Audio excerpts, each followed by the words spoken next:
Well, hello everyone. I'm back. I'm back from the Expo COVID. It's real, you guys. It is real. It happened, but you know what? It has no bearing on whether I'm going back there next year. So, welcome to Mock Girl Summer, Women of Fantasy Football's mock draft show here on both the Club Fantasy and WOFF YouTube channels. I'm your host, Wendi Earley. By the way, it was just a bad cold, you guys. So, Julia, you know what? She can't make it tonight. I'm so sad, but we have none other than Club Fantasy, FFL, and Women of Fantasy Football superhero, my special co-host tonight, Josh Hudson. Hey, Josh, how's it going tonight? Fantasy football superhero. That's Yeah. a You are. He takes care of everything. Thank you for being here tonight. Thank you for helping me last week when I couldn't be here for the show, and thank you for filling in with for Julia tonight. Well, hey, thanks for letting me chop it up with Lindsay Rhodes and then now with Amber. Oh, I know. I'm just so thankful I could be back to hang out with Amber. We did get to meet. So, but hey, listen, in tonight's episode, we're going to be covering a single QB redraft. It's a single QB, half PPR, none of that third round reversal stuff. But our special guest tonight is Amber Alert of Fantasy Football Advice Network.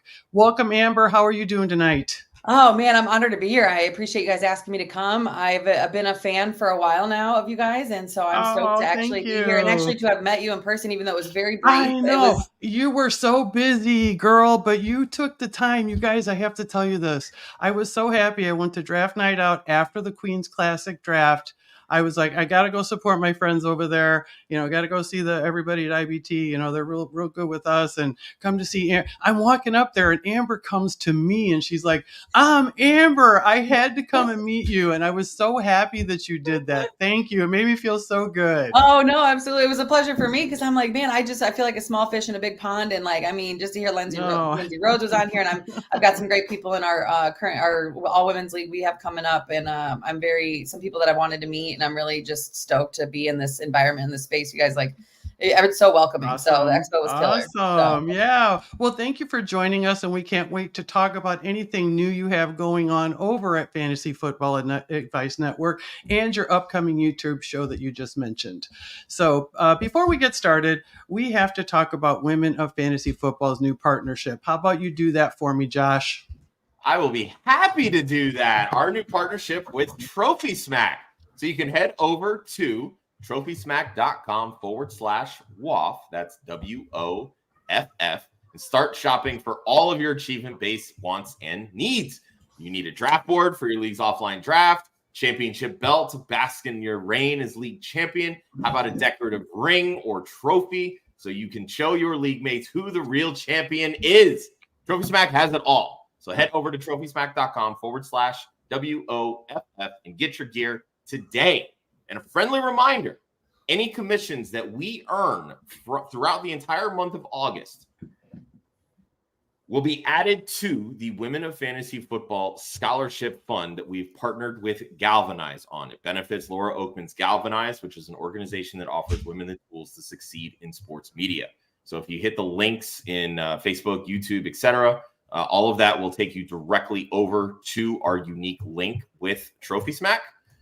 Once again, trophysmack.com/WOFF. Get your shopping done today. Awesome. Thank you for that. I know this is such an exciting month for WOFF, so I know everything's going really great. We're definitely going to be talking about that later too. I'd like to quickly run through the drafters and thank everyone before we start. We've got all our friends in the chat too. I see everybody. We're saying hi. We're going to get the draft started here, and then we are going to talk about some other stuff. But we want to remind everyone it's a single QB, half PPR, no third round reversal. This is made for, like home and work leagues. As we're trying to get out of that best ball super flex thing. Most, home leagues and office leagues don't play that. They don't play that game. So, we want to try and get you into that. So that's what we're going to do now. So we're going to go ahead and start the draft, and then we will start talking. So we are on the clock. Oh, we've got Vince starting things off. You know what, you guys, we have to say hi to everybody here because they always jump in, when we send the invitations out to join this. So thank you, everybody. We really appreciate you. Thank you, everybody. It's always nice to. Yeah, it's really great to see the same, consistent people. It was what I've noticed through with you guys. Like whenever I've jumped on your lives or like watched, I'm like, oh, okay, all right, I got to get to know everybody. Like their sleeper names, Oh, and Amber's on the clock, so we can't talk to her. Josh, what else is going on your end? We want to make our guests feel comfortable. We're good. It's half PPR first round. I think I got it. Next round might have a problem. There you go. I always find it interesting, the starts on these drafts, because you obviously there's a clear directive when it comes to PPR and a clear directive when it comes to standard. And everybody always seems to kind of differ when it comes to half PPR. Some people are like, oh, well, I'm going to draft it just like a standard. I'm going to load up on my running backs. And some people are like, it's still close enough to PPR that I'm going to favor my wide receivers. Amber, I'm curious, where do you kind of lean when it comes to, half PPR versus the other? It's tough. I do like to lean towards the standard side of things, but I'm just like, I'm such a Breece Hall fan this year that I was like, man, I know it seems a little early in the, like at the 4 spot, but my other love is Amon-Ra St. Brown. So I was like, it's one of the two, but I definitely lean towards the standard side of things when it comes to half PPR. I know it's really not that big of a difference, honestly.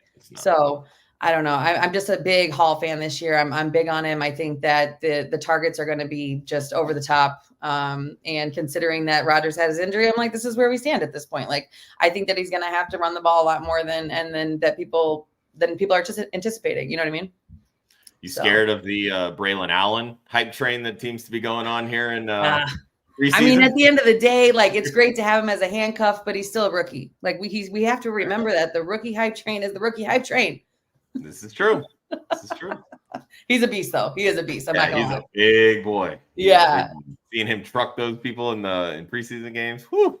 It is exciting though, because when's the last time we saw a rookie running back that's really that big though? So that's like, I mean, for me, I just feel like we haven't had anybody that large. They're usually pretty short. Like he's a big boy. So I'm looking forward to actually watching the Jets play. Who says that out loud? Yeah, right. Howard Bender. Howard Bender is the only one that says that out loud. Yes. I just want to give a quick shout out to Hoove and a big fuck you for taking my guy in AJ Brown. So we're gonna have to go back to the drawing board here. Well, I mean, come on, you're wearing the hat even. Hoove, that was not very nice to do that to Josh. I'm just saying. What's the earliest you'll take AJ, by the way, Josh? He's my wide receiver 4 on the season. So, okay. I'm probably stupidly high on AJ Brown. I think he has one of the higher ceilings from the group of that like kind of elite tier. I think he can outproduce Jamar Chase this year. I think he can outproduce Justin Jefferson with ease this year. I think even, because you really, when you're looking at those top guys, CD Lamb's not in camp, Jamar Chase isn't in camp. Yep. Tyreek Hill's already dealing with injuries. Justin Jefferson has Sam Darnold as his quarterback. Like, I'm not excited about that by any means. Puka Nacua is already dealing with an injury. And who's there just absolutely balling and has a comfortability with his quarterback? It's AJ Brown. Right. He has 10 plus touchdown upside. He had over 17 yards per reception last year, has a history of big plays going down the field. And Kellen Moore, as the new offensive coordinator here, they're going to let it rip. He's going to get a lot more downfield targets this year. And I think all of that is just an absolute perfect storm when it comes to the potential for AJ Brown's production this year. Yeah. And no, Gator, I did not forget about Jahan Dotson. There's a reason that a former first-round pick gets traded in the 3rd season of his career, because he's not as good as people thought he was. Just throwing that out there. Oh, it's funny because when trades happen, it interests me that people get really, they get low on certain players that are already on the team. And I'm like, guys, like, did you see what the trade had in it? Did we pay attention to the, what was it? Was it 2 7th rounders and a 5th? No, 3rd? So it was, they got back a 5th and Dotson for a 3rd and 2 7ths. A 3rd and 2 7ths, right? Okay. Which is, I mean, there's potential there, but there's a reason why they got rid of him, which is crazy. I agree. Yeah, they definitely, gave up on him fairly quickly, in my opinion. But I mean, there's a new regime over there. Yeah, there's a lot going on. Well, and that's the thing is like when you bring a new regime in, they're going through and they're looking at the roster, right? They're trying to figure out are these guys that fit with our new culture? Are these guys that fit with the system that we want to run? Jahan Dotson, he can play both inside and out. He's definitely more effective as an inside receiver. Or an outside receiver, excuse me. But the thing that I love about this is that if they ultimately end up trying to push Jahan Dotson more to the outside, Josh, you're on the clock. Yeah, I know. Yeah. Then ultimately what that's going to do is it's going to push Devonta Smith more out of the slot. Look what happens when Kellen Moore moved CeeDee Lamb into the slot. His prospect exploded. And last year while running out of the slot, Devonta Smith averaged almost over 3 yards per route run last year. Right. So he's an absolute baller when people are playing off of him like that, which they typically do running out of the slot. This move only makes things better for the bigger pieces of that offense, Devonta Smith and A.J. Brown. Yeah, I think it was a smart move, honestly. I'm excited to see what the Eagles do this year. And it's like, it sucks as when you're you have a team of your own. I'm actually looking forward to watching my team. And now I actually have to pay attention to my team. So I'm like, as a Bears fan, I'm like, man, I want to watch the Eagles. I want to watch all these, So that was my next question, Amber. I know you're a Bears fan. So like, are you all in on Caleb and Adunze? I'm like so excited. I want it to happen so bad. I do too. And it's only because of fantasy, I think, because I've been, tormented my entire life. Not having a quarterback that can hit over 4,000. So it's really hard for me to believe in it, but I do, I believe in Ryan Poles and I watched what he did with the Chiefs. I've watched, his career and I really dug into that. And I'm like, man, he is a mathematician and he's a chemist and he's a teacher and he's like, and he's a chef. So we let him cook. Right. So yeah. I've got to believe in it. I don't have a choice. And the fact that he did bring Keenan over and everybody's like, oh, he's a 1-year rental. It's still Keenan Allen at the end of the day. Yeah. So he's going to be a support system for them. I still think that he's going to have more carries, over some other guys, but we obviously don't want to talk about too many people that aren't drafted yet. But ultimately, I mean, I have to be all in. I have to have some hope somewhere. I mean, it's crazy. I'm tired of losing and being made fun of by the Packers. You're on the clock, by the way, Amber. Oh, yep. Oh, I am on the clock. Thank you. I was not paying attention. Oh man, Hoove's going to the Bears-Packers game in January. That's kind of taking a chance there, Hoove. I mean, it's a good chance to take. I would do it too. I'm going to the Bears-Lions game in Chicago, December 22nd, which is like 3 days before Christmas. But they were gifted to me, so I'm like, I'm going as long as I can get there. I don't care how cold it is. I will suck it up. It'll be just fine. Some of the best times I ever had in my life were at a Bears-Packers game in Lambeau. Actually, it was Christmas Day in the 05-06 season when we went to the bowl. And like, it was the best time of my entire life in Lambeau. And everybody was we had already, clinched division. So it wasn't a big deal. And like, it was amazing. I mean, everybody was just generous and kind and welcoming. And so enjoy yourself because it's a good time. That's a bucket list for me. I've never been to Lambeau, so I definitely want to do that. Yeah, it will, Hoove. So, somebody explain to me, because I'm not a northerner, what is the appeal of going to games outside in January when it's like 0 degrees, when I could be at my house in cool, comfortable temperatures? When you buy the tickets, though, you don't know what the weather's going to be like when you buy the tickets. It's up north in January. You can prognosticate pretty easily. And you know what? If you didn't buy the tickets and you're sitting at home and it's 60 degrees on January 5th, you're going to be kicking yourself in the ass for not buying the tickets. Does that ever happen, though? It happens, Josh. All right, I'm reaching here, guys. I'm reaching, but I have to do it. So anyways. She did it. Listen, I wanted to ask about the love that Josh has for DK Metcalf. I want to hear it from Amber first, because DK is that fucking dude. That's what I'm saying. He's a monster. I mean, come on. Like, he's flying under the radar, especially in these kind of drafts for home leagues and office drafts. Nobody's taking him. It's insane to me. I didn't snipe him from a friend in our friends league, and I don't know why I didn't. And I'm like a 2-time champ, and I'm like going after my 3P, and it's like I didn't snipe him because I felt bad. I'm like, that's some lady stuff right there. I was like, let me get this together, because I was like, so let me do it in this mock so I can get ready for the next couple I have coming up, because he is a monster. I mean, he's 26 years old, right? I mean, we know that he is just built differently. So I can't see him not being successful. And we know Lockett's on his way out. JSN is JSN, and like he's going to progress, I think, this year. But man, it's DK, you know. So the fact that he's going lower, like low end third, I'm like, let me go and get him now, because I'm not gonna be able to get him later. No, I love it. I've been on this DK hype train for basically since Ryan Grubb came over. He's going to spread things out. I know there's a lot of ifs, ands, or buts because you're dealing with, you know, a college coordinator coming to the NFL. Obviously, Geno Smith isn't all that great, but everything that Ryan Grubb likes to do should fit really well with what Geno brings to the table, as well as what Sam Howell can do pretty well. And, you know, that's something that should be factored into the situation, because again, Geno's not a spring chicken by any means. He's dealt with injuries last year. I believe he was dealing with an injury early in camp here. So there's a lot to take into account here, but 3 of the last 4 seasons, he's been over 1,000 yards. 3 of his 5 seasons, he's been at or above 15.5 yards per reception.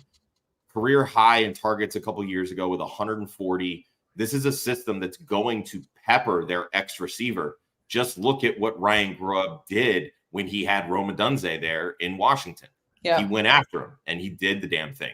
He's going to get a lot of deep shots, which, again, he's such a big wide receiver. He can go up and snatch that ball out of these defenders' hands. He's bigger than every defender on the edge, right?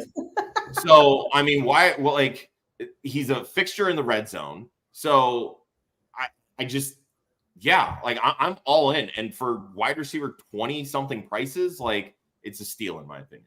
I agree. And I thought I was going to go too early the other day in my friend's league, and I was like, and I didn't. And I'm like, that was dumb. So that's what mocking is for, everyone. Everyone mock. I was going to say, I was going to get him here at the 310 if you didn't take him. So kudos. You know, it seems everything changes, no matter, especially in things like this. It's like you think you have an idea of what you're going to draft, and as soon as it starts, it just can go off the rails sometimes. So I guess you got to kind of have a plan and make sure that you know what your scoring is and things like that. But like what I'm noticing here, and I wanted to ask you, Amber, when do you typically take, in a single quarterback league, when do you typically take your first quarterback? Because I see there's two off the board here. Actually. I was going to ask you the same thing. So for me, it's funny because I'm like, man, I don't want to go too early. I think when you do too many super flex leagues, you get caught in that, oh my gosh, I need to take one now situation. But I've seen like a top 10, like what you could potentially believe a top 10 quarterback to be, go in the 11th round, right? Depending on who you're drafting with, especially if it's like the friends league situation or whatever. So for me, I think, again, well, now that I just got sniped by auto draft, potentially I might go 4th. If not, I'm going to wait. I'm going to wait. And I think that there's plenty of potential down the draft line, and you can build up those skilled receivers, you know what I mean? And really, you don't really have to grab somebody till the 7th, 8th round. And again, you have to just obviously pay attention to the draft and see where you're at. So let's see. That's kind of how it went for me. Yeah. Well, in the Queen's Classic, Josh, I waited. I was drafting in the 3rd spot, and I waited on quarterback, and I got Brock Purdy in the 11th. See, I thought that was fantastic. I was ready to just do a cartwheel. It would have been terrible. I probably would have been in the hospital if I did that. Okay. So I didn't do a cartwheel, but I was really, really excited about that. So, it can happen, especially in the single quarterback leagues, but you see, like, we've got Josh Allen in the 2nd round. He must have just really wanted Josh Allen, and he went and got his guy. Yeah, and I don't think there's anything wrong with that. I mean, for me personally, when it comes to quarterbacks, I have sort of like an area where I'm like, all right, if this person gets here, that's when it's a stupid good value that I cannot pass up, right? Like, I've done mock drafts where, kind of similar to this, you've got quarterbacks that are starting to go in like the 2nd, 3rd round, maybe the 4th. Maybe there's a big quarterback run. We had our Club Fantasy Writers League where we don't actually have to start a quarterback. Like the way that it's set up is literally every single position is a flex. So at that point, you can play all wide receivers, all running backs, some combination. You don't have to start a quarterback, but there is a super flex spot, so to speak, where you can start a quarterback, but you're still only getting a chance to start one. So at that point, it's like, all right, where's the value coming quarterbacks? I think like 6 of them went off the board in the 3rd round. My mentality is, well, if it's all flexes, you're not really looking for positional advantage. You're just looking for points, right? Right. Who's going to get you the most points out of that super flex spot? It's a quarterback. So take them when you have the opportunity to get them. And I'll blame Kelly for starting that run and me for, like, hey, I got to get my guy Jalen Hurts here. But like I've done some mock drafts here that are one quarterback where there literally isn't a single quarterback that goes until the 6th round. And I'm like, okay, that's kind of like where I'm at. Like if one of those like top 3 or 4 guys makes it to the 6th round, I'm like, all right, at that point, that's the value because I've already got 5 players that I can build my entire roster around where I'm feeling comfortable that if I'm adding an elite quarterback that can get 20 plus fantasy points, if you play in a 4-point passing touchdown league, give me that all day, every day.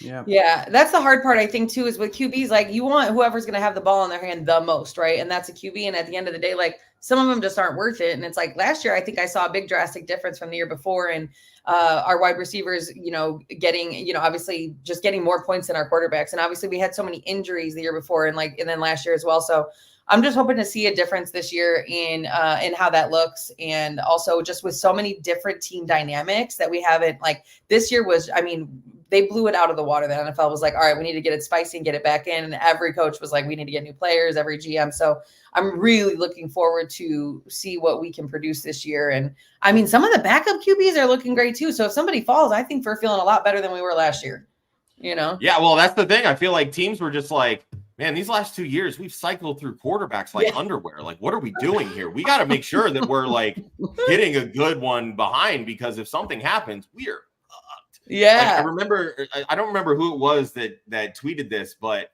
they were sharing a quote from Peyton Manning's old offensive coordinator, Tom Moore, where Tom was asked, how come the backup quarterback behind Manning never really gets practice reps? And this is a loose quote. It's not exact, but basically what he said was, well, if our backup has to come in, we're fucked anyways, and we don't practice fucked. So I love it. And I was like, that right there is gold. Yeah, I feel like it's different nowadays, though. We really got it. Like, I was watching a little bit of the preseason game with the Bears, and it's like, Bajan's out there really trying to get a job, He's really He was. Just fight for his life out there, man. Yeah. I'm not mad at his performance, though. There was a few drops on receivers that weren't necessarily his fault. There was a little skid, It could go either way, honestly, but I'm not upset about it, so we'll see.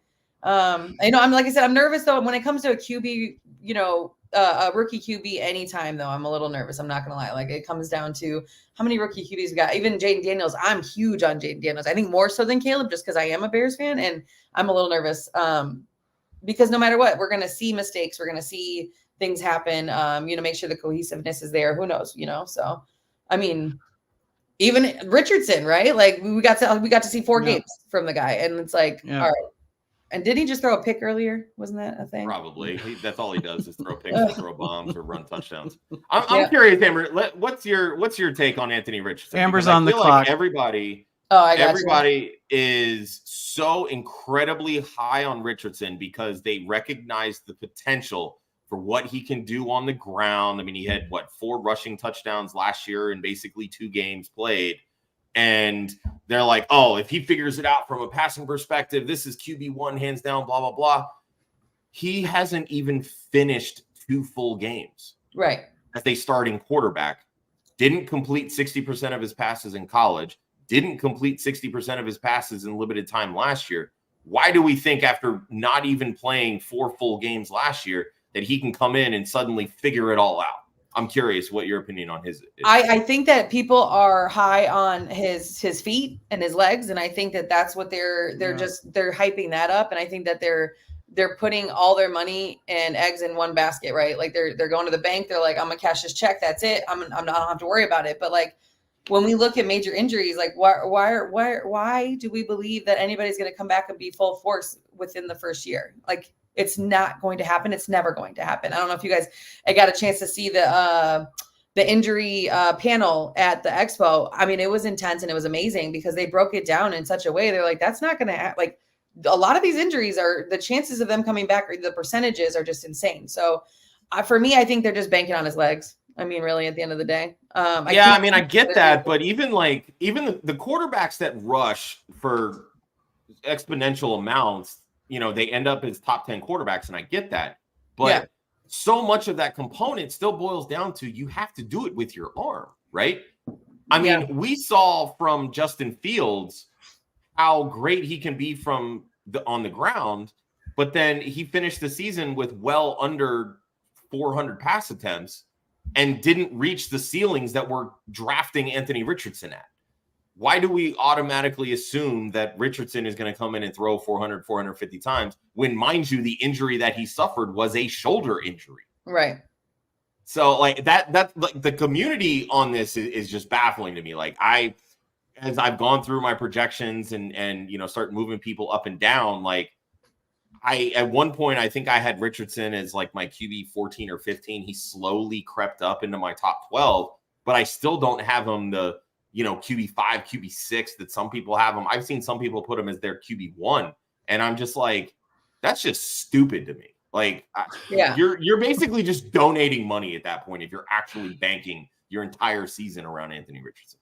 So yeah, exactly. Wendi, how do you feel about it? Like, have you drafted him in all this season? I'm sure it's been a million drafts, but like best ball, I'm okay with that. I very rarely get him. I don't know if I'm just he's not on my radar but I tend to agree with that. He kind of scares me. I mean, I would not doubt if he gets out there and balls out this year. I really would not doubt that that's going to happen.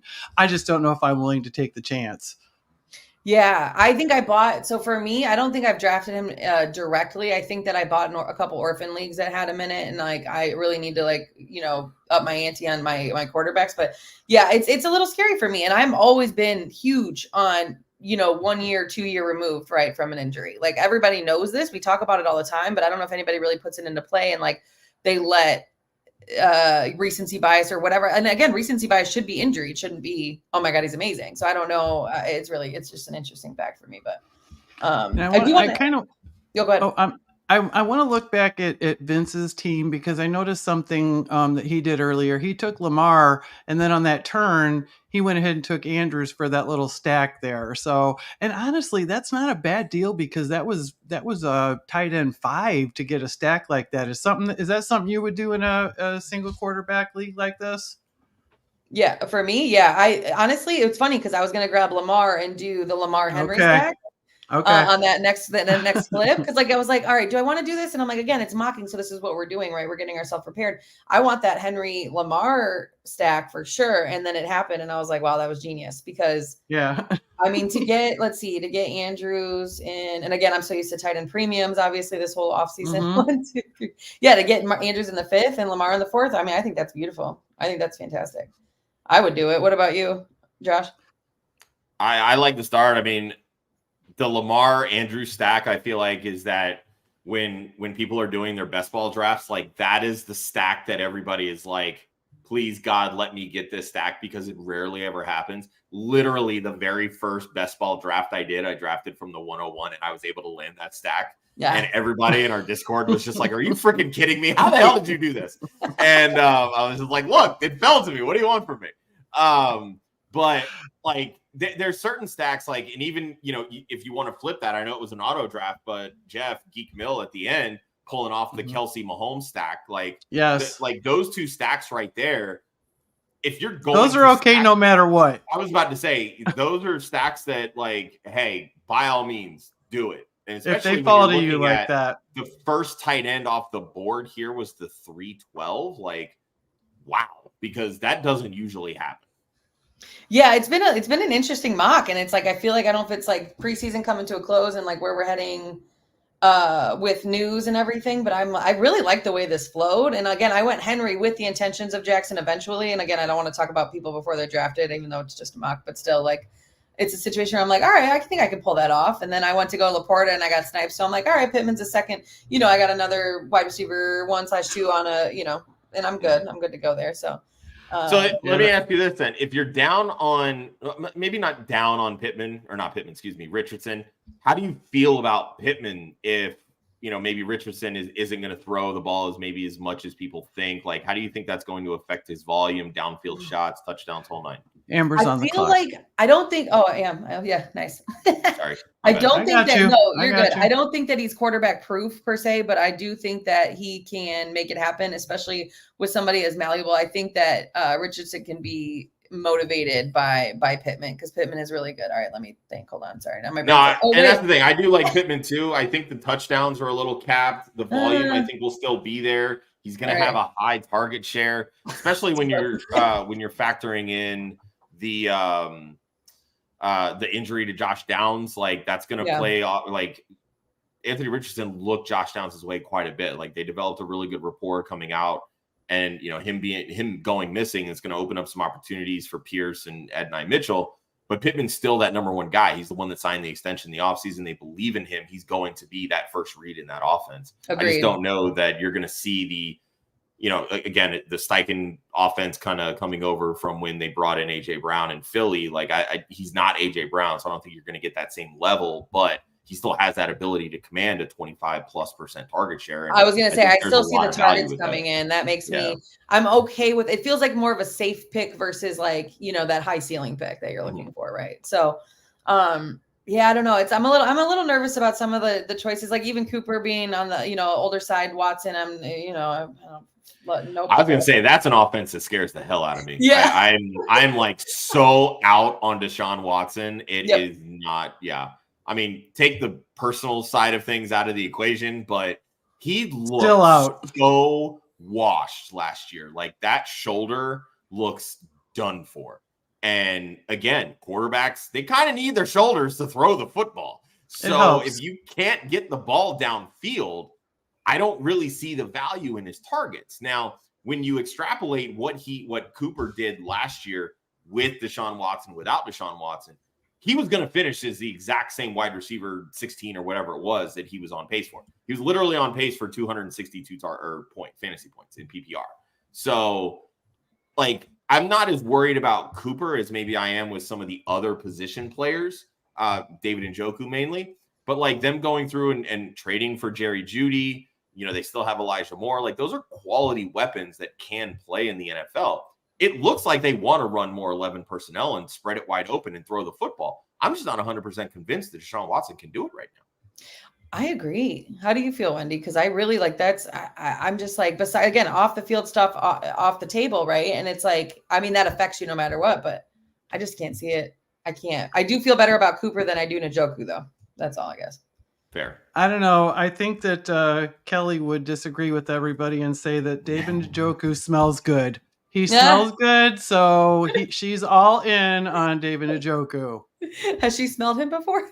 She has, and she said he smells delightful. So we had the opportunity to send a contingent to the Super Bowl last year for via Women of Fantasy Football, and Kelly's kind of been that go-to person for us. And she had a little run-in with David Njoku where he was looking for a direction of some kind and stopped to ask her a question, and she was recording something, and he was on the phone and he was talking to whomever it was. And he was just like, yeah, I'm here with Kelly with Women of Fantasy Football, just trying to figure out like where we're going. And it was gold.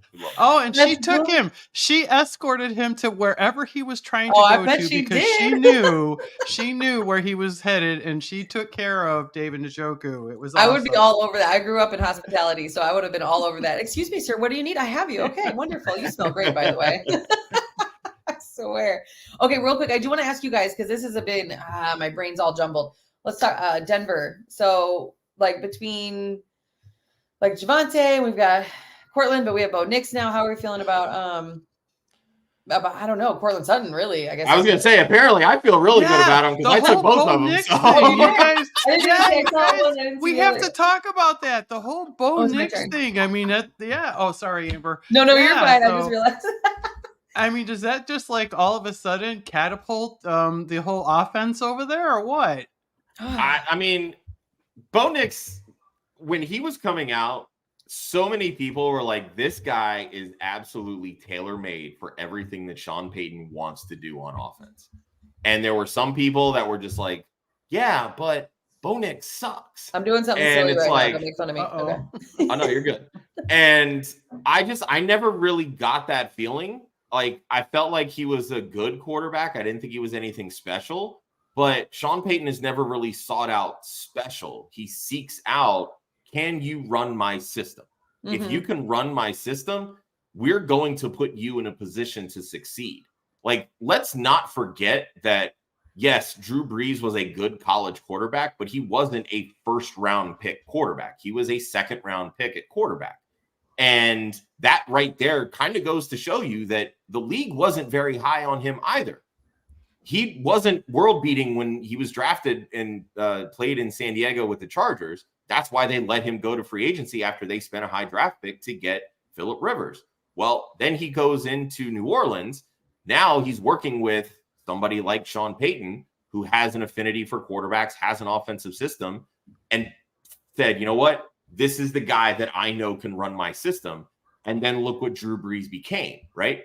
I'm not going to sit here and pretend that Bo Nix is the second coming of Drew Brees. I'm not that naive, and hopefully I'm not that stupid. But that doesn't mean that he can't come in and be successful in the NFL running the system that Sean Payton wants. Denver backed themselves into a salary cap hell with the Russell Wilson situation. This is like a 2 to 3 year plan.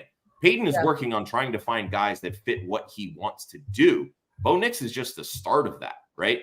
Cortland Sutton has proven to be a solid wide receiver. I don't think he's anything crazy special. I don't think he's a top 10 wide receiver in the NFL. But the things that he's able to do well, get down the field, catch touchdowns, that's what's going to fit well in this offense. We saw it a long time ago with Marquez Colston. We've seen the deep threat type guys with Lance Moore, Robert Meacham that the Saints brought in over the years with Sean Payton. These are all characteristics that Sean Payton looks for in his offense. Now they've got Troy Franklin, who's able to get down the field as well. He's got a little bit of developing to do, but the pieces are slowly starting to get there. All Bo Nix has to do is just distribute the football. That's it. When I was watching I literally did we just become best friends? And Wendi, I understand why you love him so much, Josh, because you literally depicted everything that I said earlier in the season. And it's like, he's not the second coming. No, but he's literally like, I watched his tape before the draft and I'm like, this kid's not bad. And he's also really 70 for a coming into as a rookie quarterback, right? Like he's not bad. And again, that's Sean Payton. He likes humble. He likes somebody who might not have made it. He likes somebody that's coming in and it's got their head down, ready to work. And that's it. Like, it's that simple. I mean, look at Sean Payton. I mean, that's just the kind of guy he is. He's, he's Sean Payton. Like, we don't need to. Yeah. He's got to be the ego in the room. Yeah, exactly. Well, so, I mean, Amber, you saw what happened with Russ. So Amber, I have to tell you, I have to tell everyone my brush with Bo Nix. Ooh. So I was able to attend the NFL Combine this year, courtesy of Women of Fantasy Football. I had the time of my life. It was so much fun. So I'm standing there and Bo Nix was being interviewed but I think it was ESPN. And when they got done, people were standing around and so I was waiting my turn and, he was so nice. He took his time with everyone, just a really nice kid. So I was going to be next. Okay. His agent comes over to me. He's like, I feel so bad. He's like, I'm so sorry, but we're running so far behind and I have to take him. I can't let him answer any more questions and I feel really bad about it. It was just so nice for him to even come up. So, I'm rooting for the guy just because he seems like he's a super nice guy. He and it was nice of his agent to come up. And of course I was just like, oh, thank you so much. I really appreciate that. They didn't have to do that. So I think that was my brush with Bo Nix. Yeah, and I think that matters. And I love that you were able to go to the combine and you said the Super Bowl as well, all these things. That's amazing. And I think that's just fantastic. Oh, it's my turn again. And I love, that's the thing. I was going to start my fantasy shtick on and off the field about how players are off the field and on the field. And I'm, it matters. It matters. Happy wife, happy life. I'm not saying they're going to be amazing on the field, but they're going to do better, I think, that kind of thing. So I guess Vince is not a fan of old man Peyton there. No, I get it. We get it, Vince. Yeah, there's definitely a bit of a curmudgeon side to Sean Payton, that's for sure. He's kind of an old man in a young man's game. So you know what the problem is for me? I think I base it all off of the movie they made with what's it? Clint Eastwood. Oh yeah. I swear I based my whole idea of Sean Payton off of that, even though I watched him, coach for years. Like, nope, that's how I see him. I typecast like crazy. So here we are. Love that. So Amber, do you have any home leagues or office leagues that you play in still? Yeah, actually, I've got a couple this year. I've got a couple with my boyfriend's side of the family, which my boyfriend stopped playing because I think he was tired of losing. And so I have all his cousins. And so we're all in one together, and we're called the Shinobi Smashers. They all love anime. I do not, but I thought I would cater to that. And then, I have got my friends league. Like I said, I'm a 2-time champion, and then working on my 3-peat this year. And one of my friend, the commissioner, let me see, who am I going to grab? We are at the close to the end. And he literally named his team down with House of Phillips. So I'm ready. So I've got a couple. There's a couple other fun ones too, but they're not like necessarily friend or home. I think they're all just kind of people in the industry where it's not like super competitive. I feel like, even though that doesn't sound right. I don't know. Speaking of, let me get this guy here as a backup there. All right. So what do you think about this, Amber? Fletcher Cox wants to know, do I trade T. Higgins for Kamara? I guess you need to know a little bit more about that, Fletcher, but what are your first thoughts? Let's assume it's half PPR since that's the draft. Okay. There you go. I think, I don't think so. Honestly, I think Higgins right now is solid. He's fighting for a contract. Chase hasn't hit the field yet. I think that Higgins is going to really show up and show out this year. I think there's a lot of potential for him. I think Burrow's in good shape, in good condition. As long as he doesn't land directly on that hand, I think we'll be all right. So for me, I'm keeping Higgins. How do you feel, Josh? I'm fine making the trade for Kamara. I'm a big believer in Kamara. I am too. And it seems like he's kind of falling in the drafts a little bit. And man, if I can grab him, it's he's on the older side for running backs, which again, completely understand that logic. You're dealing with a guy that struggles running up the middle. His efficiency metrics have been way down for years. They drafted Kendre Miller to try to be that guy, and all Dennis Allen has done is shit on the guy because he can't stay healthy. And I'm just like, what? So apparently it's Taysom Hill season as a running back. Right. But there's still so much value that he brings to the table from a pass catching perspective that I think can really outweigh what T. Higgins can do, because the moment that Jamar Chase comes back, he's going to be so hot and cold. He's going to have some games where he's 7 for 120 and a touchdown, and then he's going to have some games where it's 2 for 35.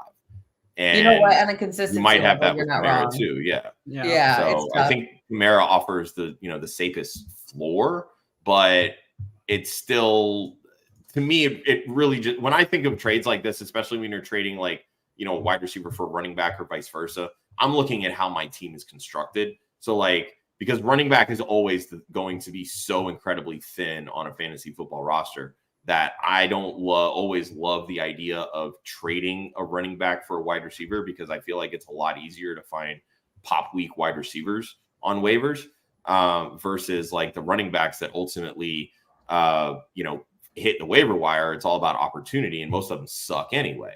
Yeah. So, but with the wide receivers, there's stuff that can actually get worked in more to the offense. Wendi, can you scroll the draft board up some just so we can see that last round?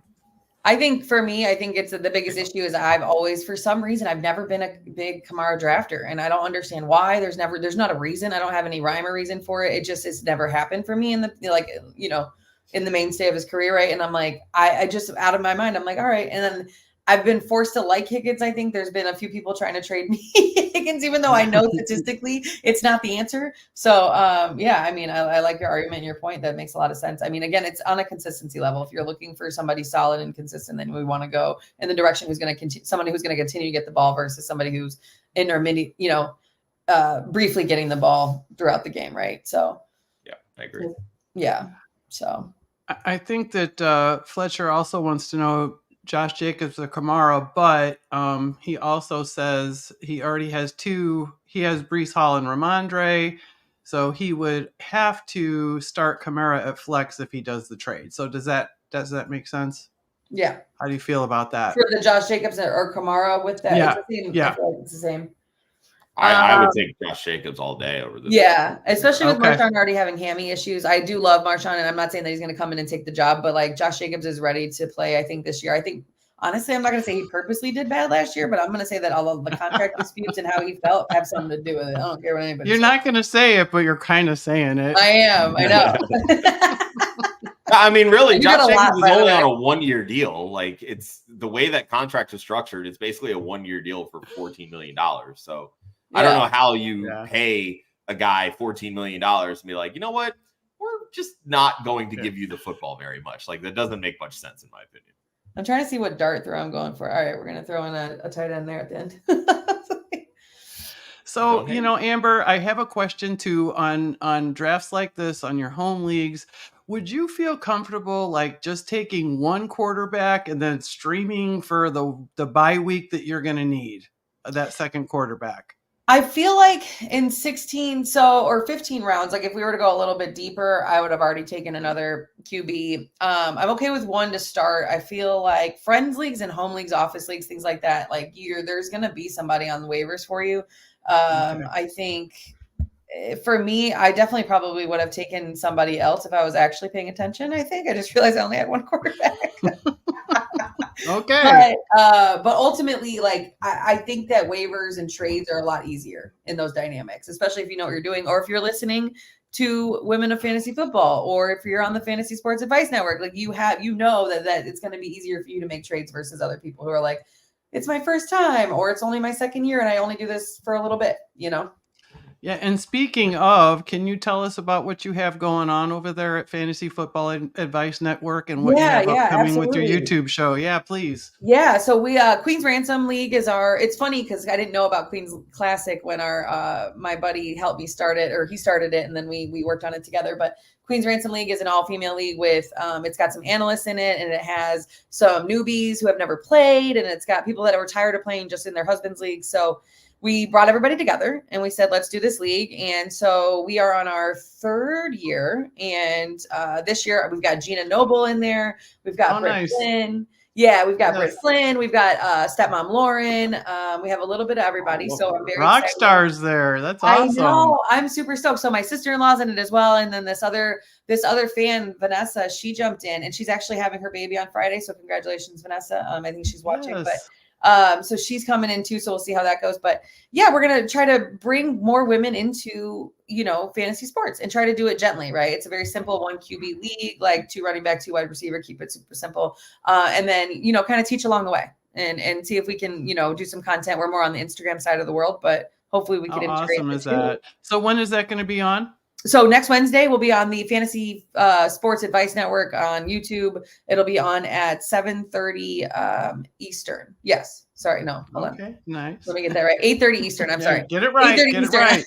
We need to know. We need to know when we want to watch. We're going to watch. 8:30 Eastern, Fantasy Sports Advice Network, and that's on YouTube. So you can catch us there. You can catch us on all of the sites, including our own social media app.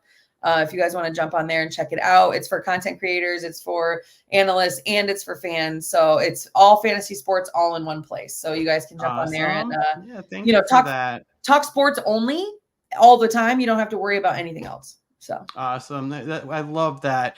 Hey, and before we look at the draft here, I do want to mention, make sure that you hit the like and subscribe. Show us all the love as we keep this show going. There's so many great shows on Club Fantasy and WOFF channels. So when you subscribe, you never miss any of them. There's so many on there. So make sure you guys, everybody works really hard, and there's a lot of good information. They do mock drafts, DFS, Best Ball, Dynasty, Club Fantasy, and WOFF have you covered for everything. So how does everybody feel about their drafts? Josh, what are you feeling? It got interesting very quickly. Yeah. I'm gonna blame who for throwing me off on the AJ Brown pick. But when I was coming back around on the 2-3, I was strongly considering Nakua there. But I was like, you know what? Let me see how this plays out when I start with 2 running backs. And then wide receivers just started flying. And I was like, shit. So that's what happens though. The draft comes to you, right? Exactly. It happens every single time. So I have Devonta Smith as the top 15 wide receiver. So I was like, you know what? I feel okay with him as my wide receiver 1, but I don't love it because I know he's going to have a lot of up and down weeks. So really from there, I just tried to balance it out with a little bit more consistency. I love Ken Walker this year. He's my RB13. I love Zay Flowers this year. I have him as another top 24 option. Kyle Pitts, I believe he's my tight end 6. I almost went Rashee Rice there instead of Pitts, but I was like, the only other tight end that I was looking at there was Jake Ferguson, and I'm glad that I went Pitts because Amber took Ferguson in the next round ahead of me. So, and then from there, it was just like, you know what, let me get some sturdy options, some people that I feel like can really kind of help balance it out, but whether it's with a solid floor or, peak value, getting Right. Sutton, Williams, I think are good floor guys. Caleb, I had hoped that I could get either Daniels or Prescott there in the 9th round, but both of them went. So that's why I went Sutton. I was like, you know what? Let me go Williams, and I'll see if I can grab some of those more reliable guys a little bit later to kind of back him up so I have a safety valve or safety net, and that was Stafford in the 13th. So, yeah, I mean, I don't hate it, but I certainly don't love it. But again, that's the point of mock drafts. Right, yeah. How about you, Amber? What do you think? Yeah, for me, it was, I'm like, Henry came around and I was really all I liked in that area. So I was like, you know what, let me hit it. And then, obviously we talked about DK already. I like where he's at. I like him as a wide receiver 1 for sure. Pittman, again, questionable, but Cooper, I've got faith in him regardless of what happens. I think that he's got a lot of potential this year, even with, I don't know if Watson's going to play all year, but I'm like, all right, that works. I got my 1, 2, 3. And then Harris, he's in another contract year. So I was like, this is not a terrible pick. I realized that I either need a QB or a tight end coming up next, or I could have waited, right, and got Freiermuth or something like that. But I was like, let me go ahead and just get Ferguson, mock draft. Let's roll with that. So, and then I did want to hit a little bit nicer level of the QB situation. I really have a lot of faith in Jordan Love. I think that he's got a lot of targets and he's going to be able to maneuver and have that ceiling that we're looking for in a QB. So, I like where I got him at. Trey Benson, James Conner's guaranteed to miss 3 to 4 games, so I'm good with that. Myers, Devontae's not necessarily the I know you kind. Yeah, you kind of were. You were on the fence on that. You were like, I was like, I'm gonna do something weird. Don't make fun of me. Because I like Jacoby, but again, it's Las Vegas, right? So where we stand with Las Vegas is scary. It's scary.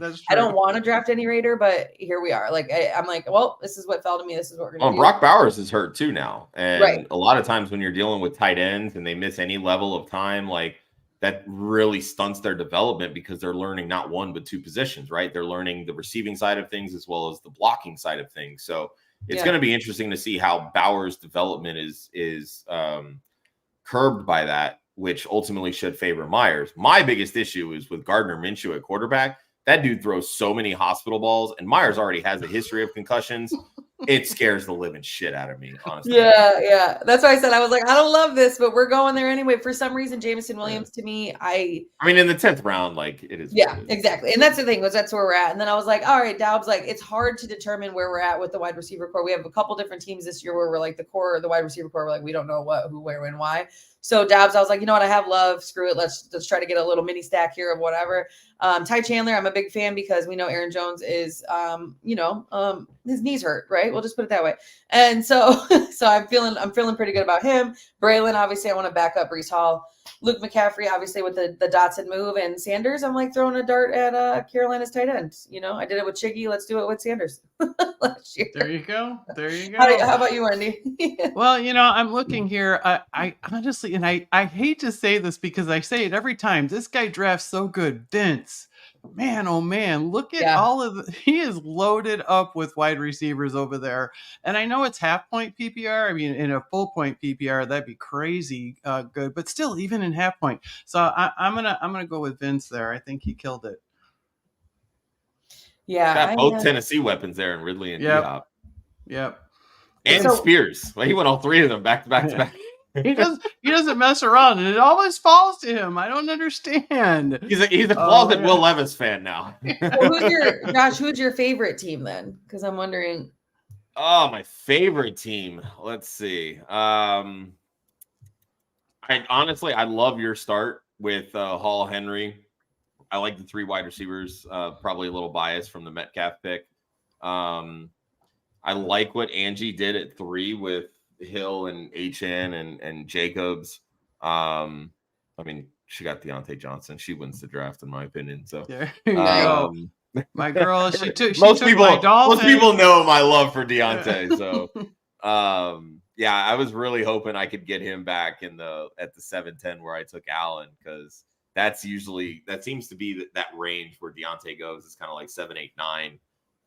But hey, again, that's why we do these drafts. I can make sure I get him in the next one, right? That was a lot of fun for sure. I think those would probably be the 2 that stand out the most. I do like Hoop's team. I'm not a big fan of Pacheco as my RB1, but I think everything else played out pretty well. Yeah, I agree. Yeah, I like Vince's team a lot. That's the first one I looked at. I was like, man, all right. So, all right, hey, this is good.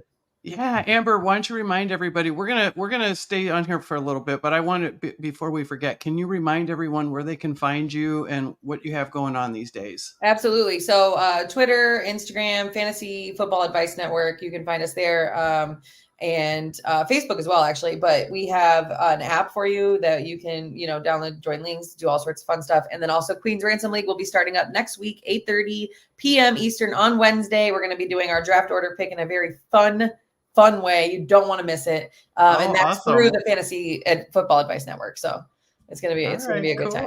Cool. Yeah, awesome. Hey, so Josh, why don't you tell us about the final week of the Women of Fantasy Football Galvanized fundraiser? Yeah. So through 3 weeks, we've been able to raise $2,095. We just raffled off a signed Sam Laporta jersey and a signed. Oh, did you? Jersey. A Sam Laporta jersey? Yeah. So here you go, Wendi. It's in good hands for now, but it'll come your way shortly. Congratulations on winning that, by the way. Thank you. And then this week, you guys, this is amazing. A signed Jalen Hurts Eagles jersey, and the one that is going to pain me the most to send out, it is a signed Jason Kelce Kelly Green Eagles jersey. Nice. And I'm so incredibly happy to announce that we've already raised over $1,000 this week just on those 2 jerseys. So if you want a shot, and I'll tell you what, last year we raffled off a signed Jalen Hurts jersey. We had one person buy $500 worth of tickets, and they did not win. So all it takes is one. All it takes is one ticket. $5. So $5, you guys. Yep. You can head over to womenoffantasyfootball.com. You can click on any one of the season 5 graphics that are there. It'll take you right over to the page where you can purchase your raffle tickets. As I mentioned, tickets are $5. You can buy as many as you'd like, put them towards whichever jersey you'd like. You can buy 1, you can buy 50, you can buy 100, however you want to do it. All the proceeds go towards our WOF Galvanize Scholarship Fund. Galvanize is an organization that was founded by NFL on Fox Sports reporter Laura Oakman. The purpose of it is to provide women the tools to succeed in sports media that she did not have when she was first breaking into the industry. There's a lot of sisterhood and camaraderie that goes along with that. It's such a great support system, and we're so incredibly honored to be partnering with Laura and everything that she does over at Galvanize. We were able to provide 4 different scholarships for her boot camps this past summer. in June and May. They did a boot camp with the Washington Commanders as well as a boot camp with the San Francisco 49ers. They do a series of seminars and get-togethers, all kinds of different things, and it's all designed to provide the next generation of sports reporters amongst women, and absolutely love it. They've actually had a spot in Radio Row the last 2 years, which has been really cool for a lot of their the sisters within Galvanize to kind of experience what that is and how they go about, player interviews and things of that nature. So, we're well on our way to offering 4 or 5 more scholarships. So we're super excited about that. And that's the raffle closes on 8/28 at 6 p.m. Eastern Standard Time. They're going to announce the winners during week 4 of the WOFF podcast with Faith and Kelly, featuring special guest Susie Schuster-Eisen from What the Football podcast. How cool is that? I mean, what a great way to end the month of August for the Galvanize Scholarship Fund. And thanks to everybody. Thanks to all of you, because you know what? These things would not be happening if it weren't for all of our killer people in the chats and all of the people in our leagues, all the people in the community, you guys. So, and I do want to mention, since I did win the Sam Laporta jersey, I want Andy Behrens. I am calling him out right now because he is the alleged, he's a self-proclaimed raffle king. Okay. I'm down, Andy. I'm throwing down the challenge. I need you to buy some tickets just to show. I think I'm taking over the raffle queen, I would say. So Andy, get out there and you better buy some tickets this week. That's all I have to say. I might have to clip this and tag him in it. 100%. That's going to be fantastic. So you guys, listen, we're going to return next week with another home work league mock with some different settings. It's going to be our final show, and I'm going to be really sad about it. But our guest next Thursday, August 29th, is Susan Curran. She is Gridiron Goddess on Instagram. Make sure you follow her there. So this has been episode 11, you guys, of WOFF's Mock Girl Summer. You can find us here on the Women of Fantasy Football and Club Fantasy FFL YouTube channels every Thursday night at 10 p.m. Eastern Standard Time. Well, meaning next Thursday is our last Thursday. So next week will be the last week to help you get ready for those final 2024 fantasy football drafts.